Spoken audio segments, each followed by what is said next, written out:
Jadi pandemi hanya akan berakhir, satu, buang masker, kumpulin tuh. Nama YouTuber Babe Aldo mencuat saat unggahan wawancaranya bersama Dr. Lois Oyen menjadi viral di media sosial. Dulu nggak ada yang namanya sakit demam, batuk, pilek itu kan dia. Isi wawancara menyebutkan bahwa Dr. Lois tidak percayakan COVID-19 hingga keinginannya untuk membuktikan bahwa pasien COVID-19 meninggal dunia karena reaksi obat ini menuai kecaman, terutama oleh Ikatan Dokter Indonesia.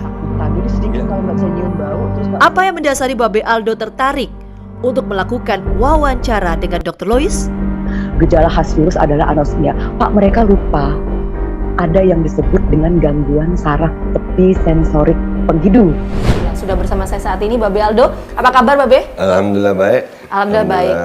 Jadi betul ya Babe Aldo ya, waktu itu Babe Aldo mengundang Dr. Lois untuk datang ke podcast Babe. Betul, tapi sebelum dilanjut ini boleh izin buka masker nggak nih? Oh silakan Ngap, Babe. ngap. Boleh.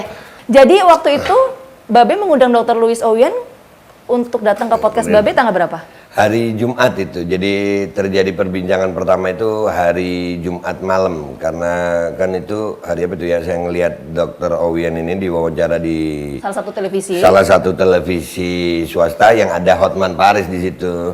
Kita ngelihatnya sebagai masyarakat kan, kok nggak dikasih kesempatan berbicara ini. Akhirnya jadi itu alasan Babe mengundang Dr. Lois Oyen untuk datang ke podcast untuk Babe. memberikan kesempatan dia berbicara gitu.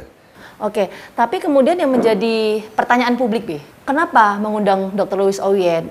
Ini hanya akan membuat kegaduhan di masyarakat kalau bicara mengenai COVID-19 berdasarkan perspektif dari Dr. Lois Oyen. Ngelihat dari perspektif saya, pandangan Dr. Oyen bisa membuat kegaduhan ini berhenti. Ya kan, ini cuma tergantung cara pandang aja. Saya termasuk orang yang percaya adanya virus. Nah, kalau nggak percaya COVID-19, bagaimana dengan orang-orang dan juga data yang sudah dikeluarkan oleh pemerintah melalui Satgas COVID-19?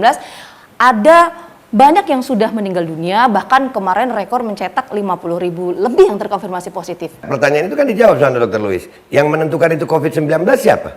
Cuman alat. Dan alat itu pun kita sebagai masyarakat sampai hari ini juga disuguhi. Ternyata ada juga yang di-COVID kan, ada kan? Bahkan ditemukan jenazah yang udah dikubur ternyata nggak COVID. Jadi ini kan informasi-informasi seperti ini kan mengganggu pernyataan itu tadi. Nah, kalau misalnya menyatakan bahwa COVID-19 atau tidak kalau nggak berdasarkan alat, lantas? Berikan Dr. Lois kesempatan untuk membuktikan bagaimana kalau itu bukan COVID. Pandangan Dr. Lois seperti apa yang disampaikan ketika itu? Yang disampaikan Dr. Lois itu bukan mengetahui itu virus atau bukan gitu. Yang disampaikan adalah Dr. Lois adalah penyebab kematian itu bukan COVID gitu.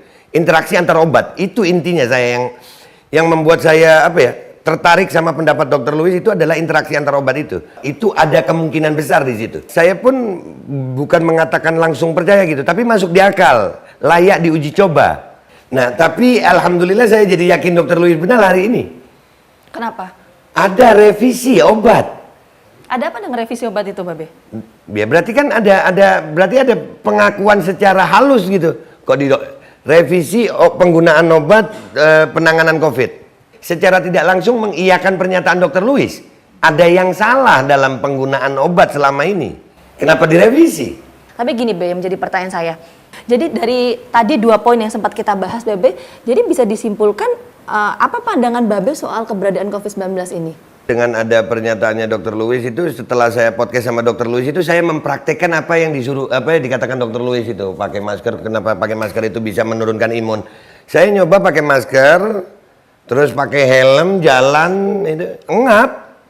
Jadi saya memang mulai percaya gitu setelah uji coba diri saya sendiri.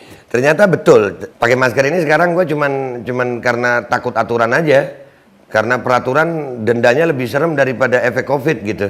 Bukan berarti gue menganjurkan untuk tidak melakukan prokes ya. Prokes, sebaik-baik prokes. Karena kesehatan itu ada nggak ada COVID, kita harus jaga kesehatan. Bagaimana kemudian pandangan Babe mengenai ada pihak, misal kita sebut Dokter Tirta, yang terus menggalakkan protokol kesehatan termasuk juga pemerintah untuk menangani pandemi COVID-19. Seperti apa tanggapan Babe? Ya saya berharap Dokter Tirta sama Dokter Lois bisa duduk bareng gitu. Tapi jangan dibuat kami itu seolah-olah dijudge gitu. Yang percaya Dokter Lois gila, yang percaya... Akhirnya justru kami... timbulnya malah nggak percaya dia gitu. Dokter Lois bilang bahwasanya penjelasan saya ini diterima dokter-dokter lain gitu. Dokter lain juga ada yang menerima penjelasan kecuali Tirta katanya. Nah, Dokter Louis sempet nggak bercerita ke Babe waktu podcast untuk berkomunikasi, untuk melakukan forum ilmiah mengenai pandangan mengenai COVID-19? Ya, jadi itu justru saya tahunya dari ID, bukan dari Dokter Louis itu. Dokter Louis ketika podcast tidak Nggak bercerita soal nggak itu? ada. Cuman Dokter Louis katanya menyampaikan informasi kepada mereka dari pihak ID. Masalah undangan untuk diskusi ilmiah itu nggak disampaikan. Justru yang menyampaikan ID. Yang Dia waktu menyampaikan ke saya kan kemarin itu. Nah, jadi saya kepengennya loh kalau memang ada diskusi itu kenapa nggak terbuka gitu. Jadi sebetulnya ini perlunya keterbukaan informasi antar perbedaan pendapat dokter. Dokter Tirta juga pernah bilang kok, aku percaya COVID, boleh. Kamu nggak percaya COVID, boleh. Tapi ternyata ya akhirnya lapor-lapor juga ya. Ngopi dulu gue deh ya. Kemarin saya sempat wawancara dengan Dokter Tirta. Ya, mungkin ini Babe bisa memberikan pernyataan juga berdasarkan hasil podcast Babe kemarin bersama dengan Dokter Louis. Dokter Tirta mengatakan seperti ini, saya sudah berkali-kali WA kepada Dokter Louis untuk mengajak forum ilmiah, tapi tidak pernah terjadi. Yang pertama saya nggak tahu apakah benar sudah ada WA, sudah tercatat, dan kenapa Dokter Louis menolak itu kan belum tahu kita kenapanya.